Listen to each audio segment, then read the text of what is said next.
On interagit avec des millions de lignes de code tous les jours sans même s'en rendre compte. Alors aujourd'hui, on va faire un petit voyage au cœur de nos machines pour comprendre cette force invisible qui les anime, le logiciel. Pensez-y une seconde. On a le matériel, ce qu'on peut toucher, l'ordinateur, le téléphone. Mais qu'est-ce qui fait que ça fonctionne?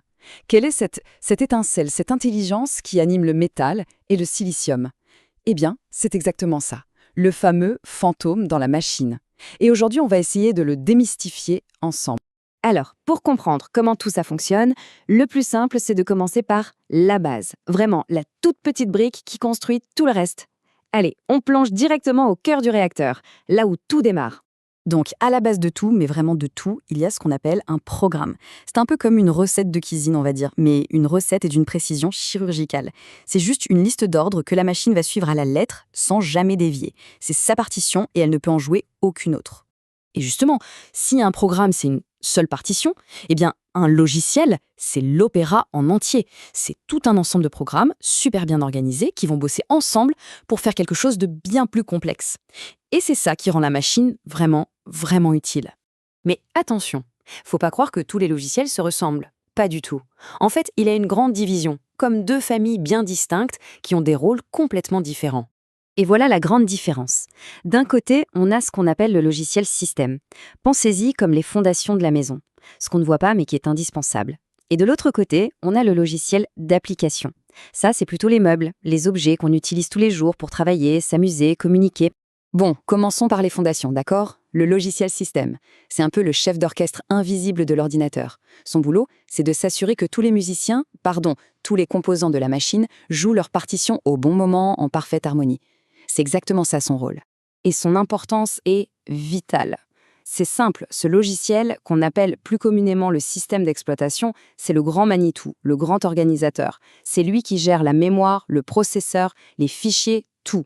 Franchement, sans lui, un ordinateur serait juste une boîte en métal et en plastique, complètement inerte. Et ces chefs d'orchestre, en fait, on les connaît très bien.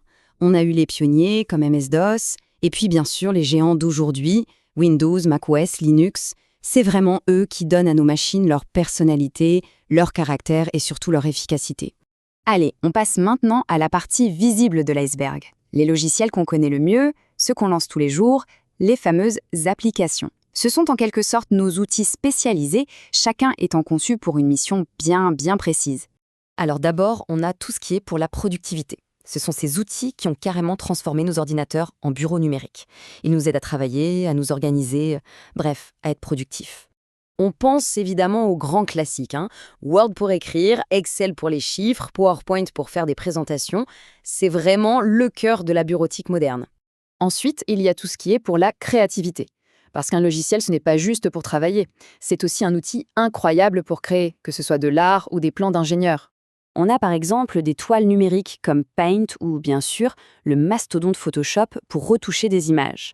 Et de l'autre côté, des outils ultra précis comme AutoCAD qui permettent de concevoir les objets et les bâtiments de demain. Et enfin, il y a les logiciels pour la connexion. Et là, on touche à une famille d'applications qui a probablement le plus changé notre monde. C'est tout ce qui est conçu pour nous connecter les uns aux autres et à l'immensité d'Internet. Alors oui, les exemples ici, Internet Explorer, MSN Messenger, ça peut paraître un peu préhistorique aujourd'hui, je l'admets, mais il faut bien voir qu'ils sont les ancêtres directs de nos navigateurs et de nos applis de messagerie. Ce sont eux qui ont ouvert la voie, les pionniers de cette idée folle de nous donner une fenêtre sur le monde entier et de pouvoir communiquer instantanément. Bon, maintenant qu'on a un peu regardé ce qu'il y a sous le capot, prenons un peu de recul. Parce que l'impact du logiciel, il va bien au-delà de nos écrans. En fait, il a redéfini en silence les fondations même de notre société. Il suffit de regarder autour de soi. La gestion d'un compte en banque, l'automatisation dans les usines, les simulations scientifiques qui permettent de modéliser l'univers, ou même l'apprentissage assisté par ordinateur. Absolument tous les grands domaines de l'activité humaine ont été bouleversés. On peut vraiment dire que le logiciel est devenu le système nerveux de notre civilisation. Au final, le point le plus important, il est là. C'est qu'aujourd'hui, il n'y a plus un seul aspect de la vie moderne qui ne soit pas touché, de près ou de loin, par un logiciel. C'est devenu aussi fondamental que l'électricité, en fait. Donc, on est passé d'une simple recette pour machine à une force qui façonne littéralement notre monde. La question aujourd'hui, ce n'est plus de savoir si le logiciel est important, ça c'est une évidence. Non, la vraie question, c'est Jusqu'où son influence va-t-elle s'étendre? Et ça nous laisse avec une dernière interrogation. Pour la route, quelle sera la toute prochaine tâche qu'on décidera d'apprendre à nos machines?